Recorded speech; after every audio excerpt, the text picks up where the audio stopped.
행복하기 좋은 날, 내일이 아닌 바로 오늘. 오늘도 부처님의 말씀 듣도록 하겠습니다. 그런 일이 생기면 기분이 나쁠 수 있죠. 이해는 됩니다. 하지만 지금 질문자의 일은 별일 아닌 것 같습니다. 세상을 살다 보면 사람마다 때때로 여러 가지 오해를 받을 수 있어요. 사람마다 사연이 다를 뿐 누구나 오해를 받습니다. 그래서 별일이 아니에요. 질문자가 지금 그걸 별일이라고 생각한다면 그건 질문자가 민감해서 전전긍긍하는 것이라고 볼 수 있습니다. 질문자 본인의 문제이지 다른 사람들의 문제는 아닙니다. 내가 그들의 입에 오르내려 불편하거나 어떤 나쁜 소문이 퍼져서 불안하다면 그건 그 사람들의 문제가 아니라 질문자 본인의 문제로 보셔야 합니다. 질문자가 정신이 약하고 민감해서 그렇다고 봐야 해요. 병원에 가서 상담을 받아보시고 치료가 필요하다고 하면 치료를 받아야 합니다. 늘 그런 일이 일어나지 않아서 편안하게 살고 싶다면 아무도 질문자를 미워하거나 오해하지 않는 그런 세상에서 살아야겠죠. 그런데 그런 세상은 없어요. 예를 들어 우리 몸이 건강하다는 것은 주변에 아무런 세균이 없다는 것을 의미하지 않습니다. 여러 세균이 있지만 내가 거기에 대한 면역력을 갖추어야 건강한 겁니다. 면역력은 내가 갖추는 것이고 무균 상태는 세상에 주어진 조건이에요. 내가 아무리 면역력이 있어도 주위가 너무 불결하다면 병에 걸릴 수 있습니다. 그래서 주변을 청결히 하는 것도 중요합니다. 하지만 그렇다고 주변을 100% 깨끗하게 할 수는 없습니다. 또한 세균이 없다고 해서 꼭 좋게 볼 수 없습니다. 세균이 적당히 있어서 거기에 한두 번 감염되면 면역력이 생깁니다. 면역력을 가져야 진정으로 건강하다고 할 수 있습니다. 물론 소문이나 비난, 욕설, 모함이 지나쳐서 범법 행위에 해당한다면 신고해서 개선을 해야 합니다. 하지만 그 정도가 아니라 적당한 수준이라면 이런 건 세상을 살면서 늘 있는 일이야. 기분이 좀 나쁘지만 금방 지나갈 거야 하고 가볍게 넘어가야 합니다. 그 정도는 되어야 건강한 상태라고 볼 수 있어요. 제가 보기에 질문자는 지금 면역력이 아직 없는 사람에 속하는 것 같아요. 질문자의 얘기를 들어보면 그 정도는 기분이 좀 나쁠 수는 있지만 웃으면서 넘어갈 만한 수준으로 보여요. 질문자는 어떤 괴롭힘을 당해 상담한 이력이 있고 또 그 내용이 유출되었어요. 그리고 그 가해자는 좌천되었죠. 이것만으로 사람들은 그 좌천에 대해 질문자 탓이라고 충분히 이야기할 수 있어요. 물론 그런 소문이 나지 않으면 좋겠죠. 하지만 이런 상황을 질문자가 개선할 수 있나요? 고소나 재판을 할 수도 없습니다. 인생을 살면서 이 정도는 감수하고 사는 겁니다. 억울해하고만 있을 일이 아니라 그냥 웃어넘길 일이에요. 또 설령 그런 얘기를 누군가가 한다면 그래요? 소문이 잘못된 것 같아요. 저는 제가 힘들어서 상담한 적은 있지만 그분을 고발한 적은 없어요. 이렇게 얘기하고 그냥 넘어가면 됩니다. 그러면 또 어떤 사람이 진짜 그랬나? 이렇게 따질 수도 있어요. 그럴 때 기분 나빠하지 말고 네, 그런 일이 있었어요 하고 넘어가면 됩니다. 그 사람에게 해명을 해서 나에게 도움이 될 게 없습니다. 한번 물으면 설명하지만 따지고 물으면 알아서 생각해 이렇게 얘기하고 넘어가야 해요. 정신력이 약한 것은 나의 문제입니다. 왕따를 당했다고 받아들이는 것 자체가 가해한 사람도 문제지만 질문자가 그만큼 약하다는 거예요. 그 사람들을 내가 바꿀 수는 없기 때문에 그 사람들은 일단 놔두고 내가 해야 할 일은 첫째, 나부터 면역력을 좀 키워서 건강해지는 것입니다. 어지간한 욕설, 어지간한 비난, 어지간한 오해, 이 정도는 뭐 세상에 늘 있는 일이야.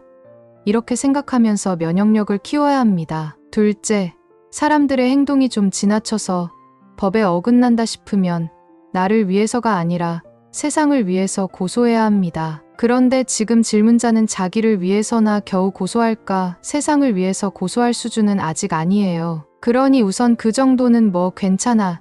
이렇게 받아들일 수 있게 내면의 힘을 좀 키우는 게 필요합니다. 그리고 나서 내가 아니라 다른 사람에게도 문제가 생기겠다 싶으면 그때 고발을 하면 됩니다. 고발을 할 때는 신분을 숨길 필요가 없어요. 그거 내가 고발했어. 내가 보니 좀 문제더라. 너네는 안 그래? 이렇게 당당하게 얘기해야 해요. 제가 이렇게 말하면 여러분들은 말이 쉽지 그게 쉽습니까? 하는데 맞습니다. 그렇기 때문에 우선 남을 따지지 말고 자기의 힘을 키워야 해요. 질문자는 누가 조금만 비난하거나 조금만 오해해도 막 안절부절 못하잖아요. 왜냐하면 정신력이 아주 약하기 때문입니다. 그래서 수행도 해야 하지만 먼저 병원에 가서 검진부터 받아보는 게 필요합니다. 여러분들은 병원에 안 가려고 그러는데 꼭 큰 병이 있다는 뜻이 아니에요. 테스트를 한번 해보라는 겁니다. 콧물이 줄줄 난다면 억지로 참아야 해요? 아니면 코로나 테스트기로 검사를 해봐야 해요? 검사해 보고 이상이 있으면 조심하면 되고 이상이 없으면 그냥 넘어가면 됩니다. 왜 그걸 안 하려고 하는지 모르겠어요. 병원에 가서 한번 상담하는데 큰 돈이 드는 것도 아니잖아요. 요즘 이런저런 소문을 들으니까 심리가 좀 불안한데 어떻습니까? 하고 물어보니 의사 선생님이 약을 3일 처방해 주면서 좀 쉬면 괜찮다고 하면 내가 조금 과민했다는 뜻입니다. 약을 한번 먹어보고 다시 오라고 하면 이는 내가 예민해서 생긴 문제라고 볼 수 있습니다. 의사가 괜찮다고 해서 아무 문제가 없다는 뜻이 아니에요. 누구나 다 이런 민감성이 있는데 병이라고 할 정도는 아니라는 뜻입니다. 그래서 스스로 면역력을 키워나가는 노력을 해야 합니다. 매일 절을 한다든지 불안할 때마다 알아차린다든지 스스로 치료해 나가는 것이 수행입니다. 결론은 별일 아니라는 겁니다. 그렇지만 병원 검진을 한번 받아봐야 해요. 만약 병이라고 하면 치료를 받고 괜찮다고 하면 한 3일 내지 일주일 동안 약을 먹고 끝내면 됩니다. 지금 질문자는 아내를 이해하고 용서해 주면서 살고 있다는 관점을 갖고 있는 것 같아요. 그런데 아내의 입장에서는 남편이 나를 이해해 주고 용서해 주면서 살고 있다고 생각할까요? 그렇지 않을 가능성이 더 높습니다. 내가 아내를 용서해 주고 내가 아내를 위해서 많은 배려를 하고 산다 고 생각할수록 질문자의 아내에 대한 분노가 커지고 원망이 커집니다. 지금 스스로 한번 생각해 보세요. 아내와 이혼하고 헤어지는 것이 자기가 원하는 바입니까?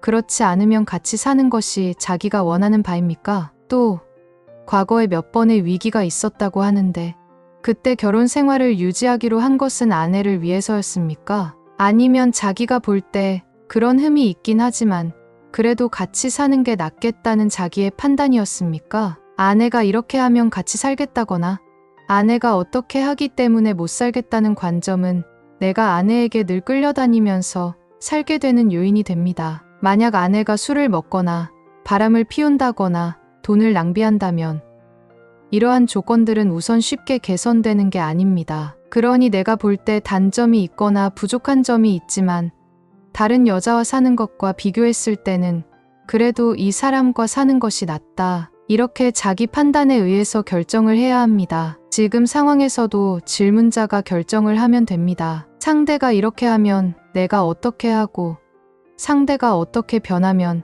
내가 어떻게 하겠다는 등의 조건을 붙이면 안 됩니다. 지금의 현상을 그대로 인정하고도 같이 사는 게 낫겠다는 판단이 들면 결혼 생활을 유지하는 것이고 더 이상은 못 살겠고 혼자 살거나 다른 사람과 같이 사는 게 낫겠다 싶으면 이혼을 하는 게 낫습니다. 구체적인 사례가 어떠하든 주어진 상황에서 내가 선택한다는 관점을 가져야 남을 원망하거나 탓하지 않게 됩니다. 그것이 결혼 문제이든 이혼 문제이든 어떤 상황이나 결정을 두고 망설일 때는 항상 내가 지금 이해관계를 따지고 있다는 것을 알아야 합니다. 그러니 상대의 문제로 돌리지 말고 이런 상황에서 나는 어떻게 할 것인가 하는 관점에서 결정을 해야 그 결과에 대해서 내가 책임을 질 수 있습니다. 지금 구체적인 상황에 대해서는 모르니까 하나의 예를 들어서 이야기를 하자면 아내에게 이성 문제가 있다고 해봅시다. 이럴 때는 두 가지를 주의해야 합니다. 첫 번째는 내가 의심을 하는 경우입니다. 이걸 우리는 주로 의부증 또는 의처증이라고 말합니다. 이럴 때 내 입장에서는 나의 의심이 완전히 객관적 사실인 것처럼 생각됩니다. 이런 경우에는 의심하는 당사자는 절대 의부증이나 의처증이 아니라 객관적인 사실이라고 말하지만 정신과 검증을 받아야 합니다. 두 번째는 아내에게 어떤 정신건강상의 문제가 있는 경우입니다. 성에 대해 우리는 보편적이라고 하는 윤리 도덕을 일률적으로 적용할 수가 없습니다. 세상에는 동성애자도 있고 이성애자도 있고 양성애자도 있고 무성애자도 있습니다. 또 이성애자라고 하더라도 자신의 성욕이 제어가 되지 않는 사람도 있습니다. 이렇게 매우 다양한 개인차가 있기 때문에 각각의 경우를 잘 살피고 전문가의 검토를 받아서 대응을 해야 합니다. 그렇지 않고 아내가 바람을 피웠다거나 남편이 바람을 피웠다는 것으로만 접근하는 것은 매우 단편적인 방식입니다. 술과 관련된 문제도 마찬가지입니다. 그냥 단순하게 술을 먹으라거나 술을 먹지 말라는 접근은 옳지 않습니다. 술을 많이 마시는 것도 일반적으로 볼 때는 문제처럼 보일 수 있지만 당사자가 심리적인 스트레스를 받을 때는 오히려 그것이 그 사람의 숨통을 틔워주는 역할을 하기도 합니다. 이런 경우에는 술을 마시는 것이 오히려 그 사람을 살게 해주는 거예요. 부부지간에도 마찬가지예요. 두 사람이 싸우다가 남편이 그릇을 던져서 깼다고 해봅시다. 그러면 대부분의 여성들은 이 일을 두고 어떻게 그릇을 던질 수 있느냐 이렇게만 바라봅니다. 그러나 남편의 입장에서는 화가 너무 나서 아내를 때리고 싶은데 차마 때릴 수 없기 때문에 아내가 아끼는 그릇을 깨트리는 것입니다. 아내를 때리는 것을 그릇을 깨는 것으로 대신하고 있는 거예요. 이때 한 생각을 바꿔서 남편이 화가 나서 나를 때리고 싶은데 그래도 차마 나를 못 때리겠으니 대신 그릇을 깼구나. 고마운 일이다. 이렇게 바라보면 인식의 전환이 확 일어납니다. 이처럼 움켜쥐고 있는 생각을 바꿔야 변화가 일어납니다. 이런 사례들처럼 질문자도 자신에 대한 객관적 검증과 함께 아내에 대해 보다 깊은 연구와 이해가 필요합니다. 다양한 측면에서 충분히 살핀 다음에 결정을 하면 좋을 것 같습니다. 제가 지금까지 질문자의 이야기를 들어봤을 때는 질문자의 경우에 자기가 학대받은 트라우마가 있기 때문에 내가 타인에게 잘해줘야 한다는 생각에 집착하고 있는 것으로 보입니다. 그래서 자꾸 좋은 사람이 되겠다 하는 표현을 반복하는 거예요. 질문자는 지금 아내에게 최선을 다하고 있다고 생각하고 있는 겁니다. 그런데 아내의 입장에서 볼 때는 질문자가 잘해주는 면도 있지만 그것이 굉장한 속박으로 느껴질 수도 있습니다. 그렇기 때문에 거기로부터 탈출하고 싶을지도 모릅니다. 이렇게 아내의 입장에서는 다르게 느낄 수도 있기 때문에 질문자가 자기를 조금 더 살피는 게 필요하다는 생각이 듭니다. 여러 가지 정황이 있겠지만 제가 지금 들은 이야기를 바탕으로 직관적으로 판단을 해보면 이건 질문자의 아내에 대한 지나친 집착으로 인한 의처증입니다. 사람은 설령 결혼을 했다고 하더라도 다른 사람들과 만나는 자리에서 친절하게 이야기할 수도 있고 그들에게 잘 보이려고 할 수도 있습니다. 그렇게 하는 게 일반적인 경우인데 지금 그걸로 시비를 한다면 우선 의처증일 가능성이 높습니다. 만약 의처증이 아닌데도 그렇게 한다면 정말로 마음이 좁은 거예요. 그런 걸로 시비하는 쫌생이 같은 사람과 누가 살고 싶어 하겠어요? 그런 건 조선시대에는 가능했을지 몰라도 요즘 세상에 누가 결혼했다는 이유 하나로 다른 사람 앞에서 웃지도 못하고 친절하게도 못하는 속박 속에서 살 수 있겠습니까? 질문자가 아무리 아내를 좋아한다고 해도 상대가 싫다는데도 계속 접근을 하면 경찰을 불러서 접근 금지 명령을 내릴 수 있는 것이 현재의 법입니다. 지금 질문자의 얘기를 들으면 들을수록 전형적인 의처증 증상으로 보입니다. 의처증의 핵심 증상 중 하나는 당사자 스스로 의처증이라는 사실을 받아들이기 매우 힘들어한다는 점입니다. 다른 부분은 다 정상인데 이것만 비정상으로 생각하고 행동하기 때문에 본인 스스로 수용하기가 매우 힘듭니다. 자기 스스로 내가 상대방을 너무 의심하나 이렇게 생각할 수 있으면 그건 벌써 의처증이 아니에요. 스스로 의심이 심하다는 걸 받아들이지 못하기 때문에 그걸 병이라고 하는 거예요. 일반적인 정신질환은 본인 스스로도 내가 문제가 좀 있나 이런 생각을 할 수 있는데 의처증이나 의부증은 본인이 그런 증상이 있다는 걸 도저히 받아들이지 못합니다. 그래서 치료 중에서도 의처증과 의부증 치료가 가장 어렵습니다. 일단 자신에게 그런 병이 증상이 있다는 걸 도저히 받아들이지 않기 때문입니다. 만약 질문자의 주장처럼 본인이 의처증이 아니라면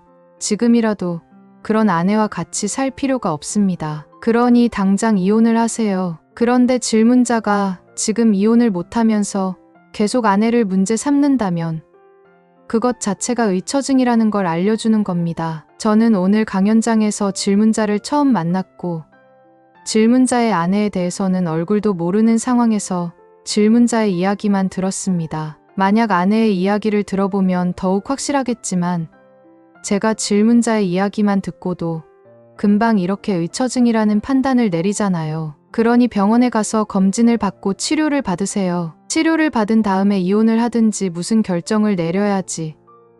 지금 당장 이혼을 하면 나중에 정신 차리고 나서 후회를 할 수가 있습니다. 스님에 대한 신뢰가 조금이라도 있다면 우선 병원에 가서 검진을 받고 치료부터 받으세요. 스님의 이야기를 들으려고 300마일이나 달려온 거 아니겠어요? 오늘 스님 이야기를 듣고 병원에 가서 검진과 치료를 받는 게 질문자의 인생에 새로운 좋은 기회가 되길 바랍니다. 여러분도 너무 망설이거나 두려워하지 말고 좀 더 적극적으로 살아보면 좋겠습니다.